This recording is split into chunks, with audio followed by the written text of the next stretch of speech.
इस दुनिया में आज जितने भी धोखे मौजूद हैं उनका पिनकल ऑफ डिसेप्शन फितना दज्जाल है। रसूलुल्लाह सल्लल्लाहु अलैहि वसल्लम ने इरशाद फरमाया कि हज़रत आदम से लेकर ता क़यामत तक इस दुनिया में जितने भी फितने आएंगे उनमें सबसे बड़ा फितना दज्जाल का फितना है, क्योंकि आज के दज्जाल का फितना आपके और मेरे तौहीद और ईमान का इम्तहान है। लेकिन जब भी दज्जाल का जिक्र आएगा तो 3 सवाल बड़े ज़रूरी हो जाएंगे।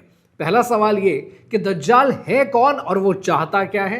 दूसरा सवाल ये कि जब तमीमत दारी की मुलाकात दज्जाल से हुई और उसने 3 सवाल पूछे 3 लोकेशंस के बारे में, आज उन लोकेशंस का हाल क्या है। और तीसरा और सबसे अहम सवाल कि दज्जाल को हमने हमेशा इस्लामिक पॉइंट ऑफ व्यू से देखा है।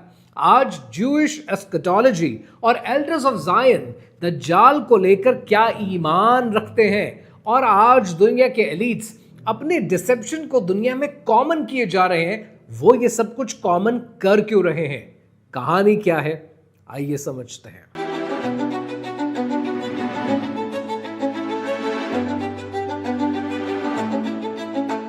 क्या दज्जाल किसी टेक्नोलॉजी का नाम है? मेरे मुताबिक हरगिज नहीं, क्योंकि अल्लाह सुब्हानहू तआला सिर्फ इंटेलेक्चुअल मेटाफर में बात नहीं करता, वो हर इंसान को उसकी फहम के मुताबिक समझाने के लिए बात करता है। इस्लामिक पॉइंट ऑफ व्यू से मसीहुद दज्जाल एक इंसान है जिसे अल्लाह सुब्हानहू तआला ने तख्लीक दिया हमारे ईमान के इम्तहान के लिए। ये एक ऐसा धोखेबाज है जो पहले नबूवत का दावा करेगा और उसके बाद खुदाई का दावा करेगा लोगों को गुमराह करने के लिए, और जितनी करामात वो दिखाएगा वो भी अल्लाह की अता की हुई अल्लाह के हुक्म से दिखाएगा। हदीस नबी सल्लल्लाहु अलैहि वसल्लम के मुताबिक दज्जाल एक आंख वाला है और तुम्हारा रब एक आंख वाला नहीं, और उसकी दोनों आंखों के दरमियान में लफ्ज कफारा यानी काफिर बहुत वाज़े होगा, यहाँ तक कि हर ईमान वाला उसे पढ़ सकेगा, बेशक वो ईमान वाला पढ़ा लिखा ना भी हो।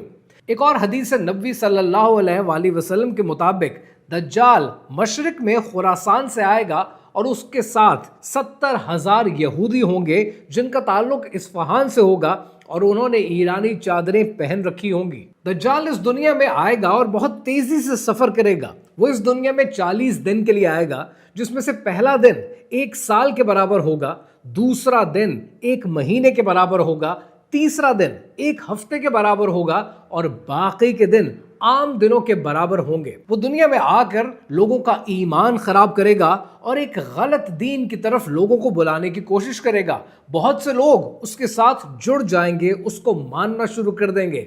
वो आसमान को हुक्म देगा तो बारिश हो जाएगी, जमीन को हुक्म देगा तो जमीन फसल उगाना शुरू हो जाएगी। जो उसको मानेगा उस पर इनामात करेगा और जो उसको नहीं मानेगा उससे सारे वसाइल छीन लेगा।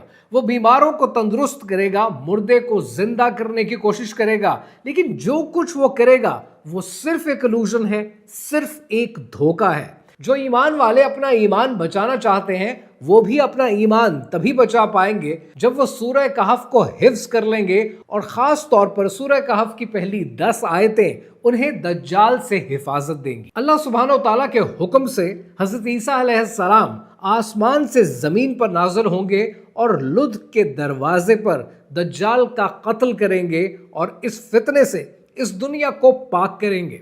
लेकिन यहाँ पर यह जानना बहुत ज़रूरी है कि दज्जाल से मुलाकात करने वाले तमीमत दारी से दज्जाल ने क्या सवाल पूछे और आज उन लोकेशंस का क्या हाल है। दज्जाल की सबसे ज़्यादा तफसीलात तमीमत दारी के वाक़े से मिलती हैं। एक ऐसे फ़लस्तीनी जिन्होंने ईसाई छोड़कर इस्लाम कबूल किया और रसूलुल्लाह सल्लल्लाहु अलैहि वसल्लम के हुजूर हाजिर हुए। हदीस नबी सल्लल्लाहु अलैहि वसल्लम के मुताबिक फ़ातिमा बिन्त कैस से रिवायत है, और इसका मफ़हूम कुछ यूँ है कि रसूलुल्लाह सल्लल्लाहु अलैहि वसल्लम ने लोगों को इकट्ठा किया और कहा कि आज मैंने लोगों को इकट्ठा इसलिए किया है क्योंकि तमीमत दारी के साथ एक वाक़या पेश आया है, और ये वाक़या निशानदही करता है बिल्कुल उस बात की कि जो मैं तुम्हें दज्जाल के बारे में बताता आया हूँ। तमीमत दारी 30 लोगों के साथ समंदरी सफ़र पर निकले और 1 महीने तक समंदरी तूफान का मुकाबला करते रहे, भटकते रहे समंदरों के अंदर, और आखिरकार एक जजीरे पर पहुंचे। और इस जजीरे पर उनकी मुलाकात एक ऐसे जानवर से हुई कि जिसके जिस्म पर बहुत ज़्यादा बाल थे। जब उन्होंने पूछा तो उसका नाम पता चला कि इसका नाम जस्सासा है, اور جساسہ نے انہیں کہا کہ اس جزیرے پر ایک مونسٹری موجود ہے، اس مونسٹری میں جائیں۔ جب یہ لوگ اس مونسٹری میں گئے تو وہاں انہوں نے یہ دیکھا کہ ایک انسان زنجیروں میں جکڑا ہوا ہے۔ اس انسان کا نام دجال تھا، اور دجال نے ان سے 3 سوال پوچھے۔ پہلا سوال یہ پوچھا کہ مجھے بیسان کے کھجوروں کے درختوں کے بارے میں بتاؤ۔ تب ان لوگوں نے بتایا کہ وہاں پر کھجوریں ہوتی ہیں اور ٹھیک ٹھاک تعداد میں پیدا ہوتی ہیں۔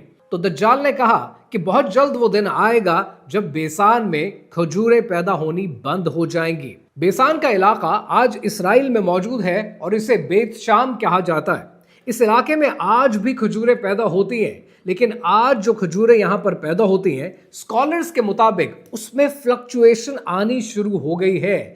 یعنی حدیث نبوی صلی اللہ علیہ وآلہ وسلم کے مطابق وہ دن دور نہیں کہ جب بیت شام کے اندر کھجوروں کی پیداوار ختم ہو جائے گی۔ دجال نے ان لوگوں سے دوسرا سوال یہ پوچھا کہ مجھے تبریہ کی جھیل کے بارے میں بتاؤ۔ ان لوگوں نے جواب دیا کہ وہاں پانی کی فراوانی ہے۔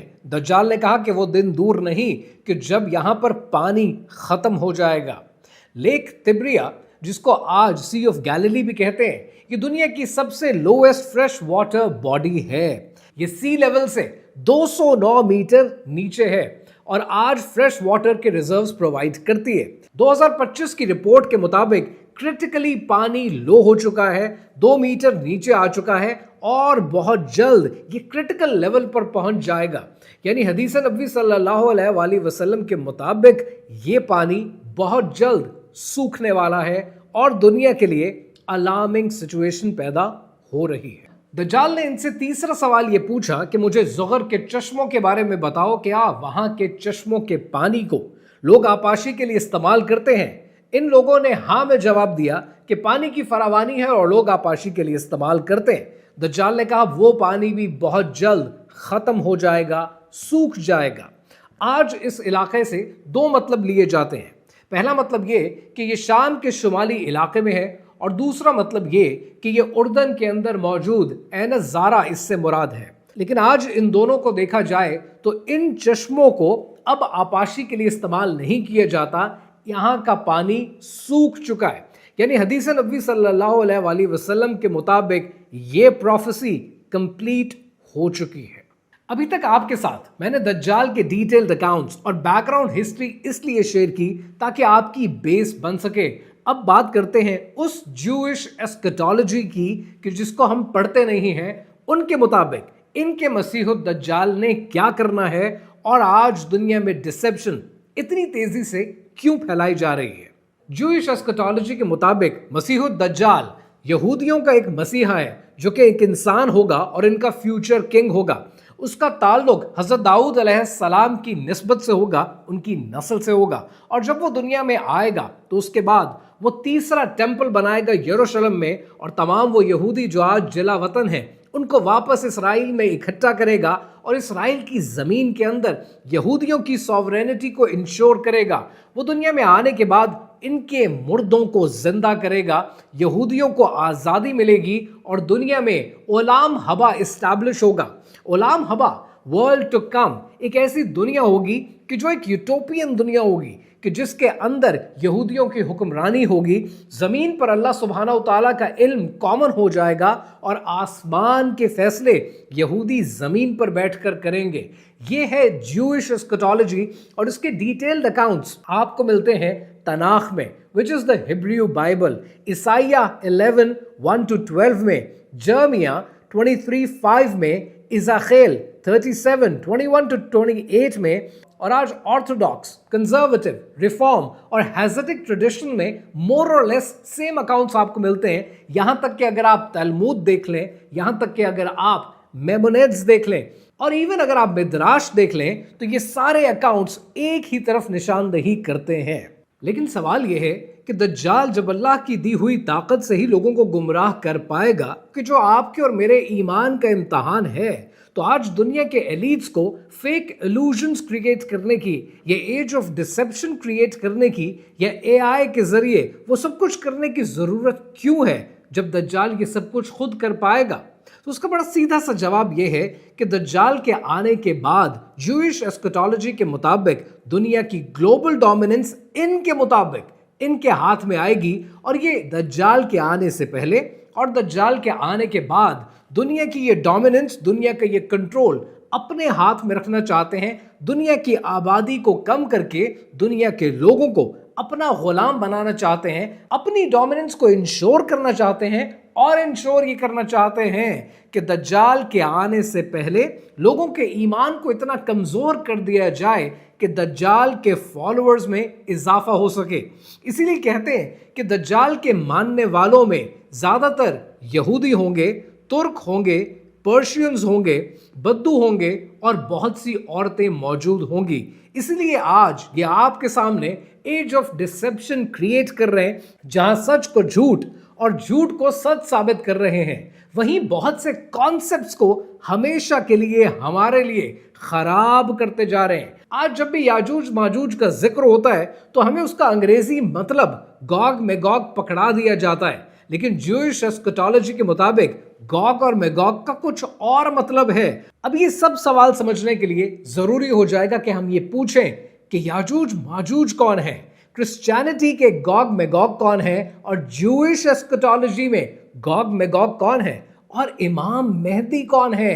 इन सवालों के जवाब अब पूछने जरूरी हो जाएंगे, क्योंकि ये कहानी अभी बाकी है।